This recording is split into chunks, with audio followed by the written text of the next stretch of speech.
বলে কেন কিসে গেট খুলতাম, ওরা উগ্রতা মানে উগ্রভাবে বিহেভ করতেছে। ওদের মধ্যে একজন পরিচিত ছিল, তোমার আমি জিজ্ঞেস করলাম ভাই কি তোমার তুমি আছো মানে কিসে গিয়ে ও দুইটা ইটের টুকরা নিয়ে এসেছিল, জোরে জোরে ঝিল দিচ্ছে, একটা মিস করছে আমার হাতে লাগলাম। তো হাতে লাগার পরে আমি তারা জিজ্ঞেস করলাম বলে ভাই কি আমি পড়ে গেছি। তো বাড়ির মালিকের যিনি মানে স্ত্রী উনি দৌড়ে ততক্ষণে নিচে আসছেন, পুলিশে দেখে উনি দরজা খুলছেন, পুলিশ আছেন এখানে দুইজন কনস্টেবল। দরজা খোলার পরে হুড়মুড় করে তারা ঢুকে গেল, পুলিশ দরজা ভাঙতেছে, টিভি ভাঙতেছে, আমরা মারধর করতেছে। কারণ কি আমরা ভাত খেতে গেছি, যদি মনে করতাম যে না ঠিক আছে ওইখানে কোনো ধরনের ড্রিঙ্ক করা হইতে আসলো বা কোনো ধরনের অশ্লীল কারবার হইতে আসলো, হ্যাঁ মায়া ঢিকই বাইর কর বট মায়া। তা আমি বললাম ঠিক আছে তোমার চেক করো কিসের মায়া। তারাই ঘরের মধ্যে ঢুকলো, ঘুরলো ভালো, হ্যাঁ জিনিসপত্র ভাঙচুর করলো, কিছুই পাইলো না, তারা চুপচাপ এখান থেকে বাইরে গেল। তখন শুধু পুলিশ দুজন ধরে দিচ্ছে, দাঁড়ান আমরা 10 জন পার্সি বাঁচাইছি, everybody is injured but police was over there. সাথে সাথে আমরা সিটি কন্ট্রোলে ফোন করছি, সিটি কন্ট্রোলে ফোন করার 2 থেকে 3 সেকেন্ডের মধ্যে কতজন পুলিশ সাহেবটা দিচ্ছেন, 2 সেকেন্ডের মধ্যে এসআই সাহেবও ছিলেন। তো ওনারা যদি এখানে থাইকেই থাকেন তো ওরা অ্যাটাক করলো কেমনে? আর যদি দ্বিতীয় কথা হলো পুলিশের ভূমিকা থেকে মানে কি মনে হচ্ছে এখানে পুলিশের ভূমিকা সম্পূর্ণ নিষ্ক্রিয় আসলো। They was doing nothing as far as আমার যতটুকু মনে হইল যে আমরা এত বছর পরেও স্বাধীন হয়েছি, এখনো ব্রিটিশ রুলে আছি, এইভাবে পাড়াইতেছে আমরা মানে, এবং পুলিশ ওয়াজ স্ট্যান্ডিং মানে বোকার মতন দাঁড়িয়ে।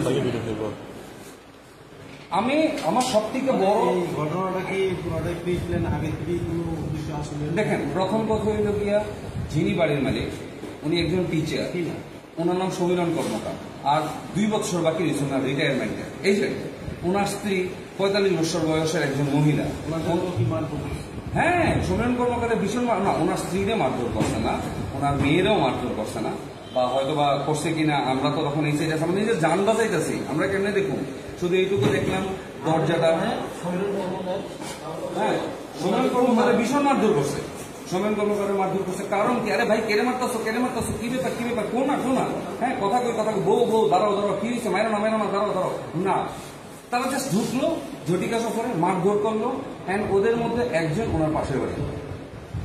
এর মধ্যে কি কারণ নাম জানেন?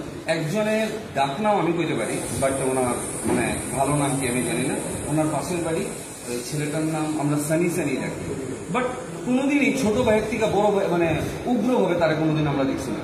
সবসময় ওনার বাড়ি, এই যে সমীরণ কর্মকারের বাড়ি ঘর তৈরির ব্যাপারে দায়িত্ব আমিই ছিলাম, আমি নিজেই ওনার বাড়ি ঘর তৈরি, কোনোদিন আমি দেখছি না তারা কোনো উগ্রমনোভাব। আজকের এই ব্যাপারটা কোনো কারণ আমরা খুঁজে পেলাম না, কেন করলো, কি ব্যাপার কিনা।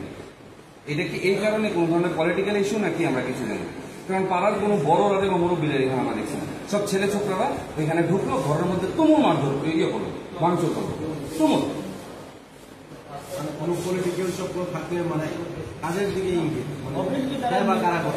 অবভিয়াসলি তার যদি পলিটিক্যাল ব্যাক না হয় তাহলে এমন কোনো পুলিশ সাপোর্ট কি করে পায়, পুলিশ সাপোর্ট কি করে পায় মানে কোন দলের দিকে ইঙ্গিত?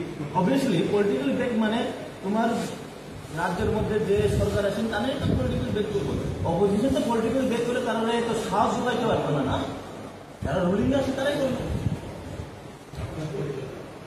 আমার বলতে আমি যেটি রসি, আমি একজন অ্যাডভোকেট, আমার আজকে এটাই বলবো যে আমি আমার বোনের বাড়িতে আমাকে রাত্রি ইনভাইট করে আমি চেম্বারের কাজ ছেড়ে আমি এখানে ডিনার করতে এসেছি।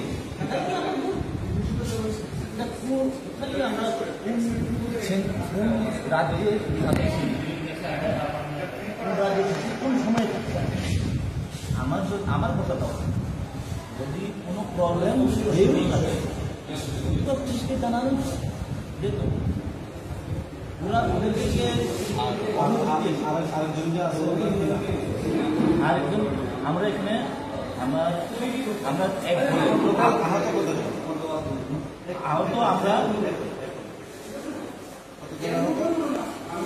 আমরা যে ঘরের মালিক আসবেন উনিও আহত, আমরা 2 ভাই আহত, তাছাড়া আরো 2 জন আহত, 5 জন।